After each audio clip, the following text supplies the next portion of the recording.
29, 60, 103 എന്നീ സംഖ്യകളെ ഹരിക്കുമ്പോൾ 5, 12, 7 എന്നിങ്ങനെ ശിഷ്ടം വരുന്ന ഏറ്റവും വലിയ സംഖ്യ കാണുക. സംഖ്യകളെ ഹരിക്കുമ്പോൾ ഇതൊരു സൂചനയാണ്. ഏറ്റവും വലിയ സംഖ്യ മറ്റൊരു സൂചനയാണ്. അപ്പോൾ സംഖ്യകളെ ഹരിക്കുമ്പോൾ എന്ന് വരുമ്പോഴും ഏറ്റവും വലിയ സംഖ്യ, ഇങ്ങനെ രണ്ട് സൂചനകൾ, ഈ രണ്ട് സൂചനകളും നമ്മൾ HCFനെ സൂചിപ്പിക്കുകയാണ്.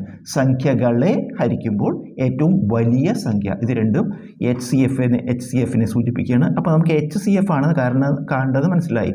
പക്ഷേ അതിൽ വേറെ വ്യത്യാസമുണ്ട്. ഈ സംഖ്യകളെ ഹരിക്കുമ്പോൾ ശിഷ്ടം കൂടി നമുക്ക് തന്നിട്ടുണ്ട്. ഓരോ സംഖ്യകളെയും ഹരിക്കുമ്പോൾ അതാത് ശിഷ്ടം പറഞ്ഞിട്ടുണ്ട്. അപ്പോൾ നമ്മൾ ചെയ്യേണ്ടത് ഈ ഓരോ സംഖ്യയിൽ നിന്നും ശിഷ്ടങ്ങൾ കുറയ്ക്കുക. ഒന്നാമത്തെ സംഖ്യയിൽ നിന്ന് ഒന്നാമത്തെ ശിഷ്ടം കുറയ്ക്കുക. 29 - 5. രണ്ടാമത്തെ സംഖ്യയിൽ നിന്ന് രണ്ടാമത്തെ ശിഷ്ടം കുറയ്ക്കുക. 60 കുറയ്ക്കണം 12. മൂന്നാമത്തെ സംഖ്യയിൽ നിന്ന് മൂന്നാമത്തെ ശിഷ്ടം കുറയ്ക്കുക.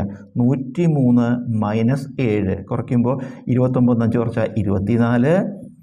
60 12 കുറച്ചാൽ 48. 103 7 കുറച്ചാൽ 96. ഇനി നമ്മൾ ഈ മൂന്ന് സംഖ്യകളുടെ, ഈ കുറച്ച് കിട്ടിയ സംഖ്യകളുടെ HCF കണ്ടാൽ മതി.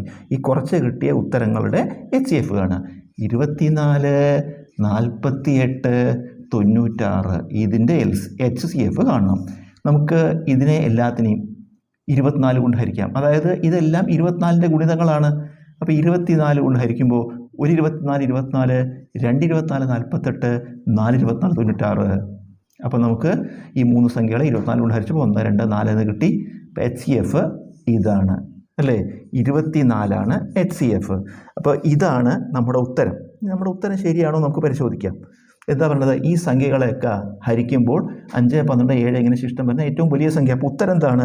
അപ്പോൾ നമുക്കൊരു കാര്യം ചെയ്യാം. ഈ ഓരോ സംഖ്യ ഹരിച്ചു നോക്കൂ. 29നെ 24 കൊണ്ട് ഹരിക്കുക. 29 ഹരിക്കണം 24. 1 24 24 ഒരു തവണ ശിഷ്ടം എത്ര വരും? 5 അല്ലേ. അടുത്തത് 60നെ 24 കൊണ്ട് ഹരിക്കുക. 60/24. 2 24 48 ശിഷ്ടം 12 വരുന്നുണ്ട്. അടുത്ത ശിഷ്ടം ശരിയാണ്. അതുപോലെ 103 ഹരിക്കണം 24.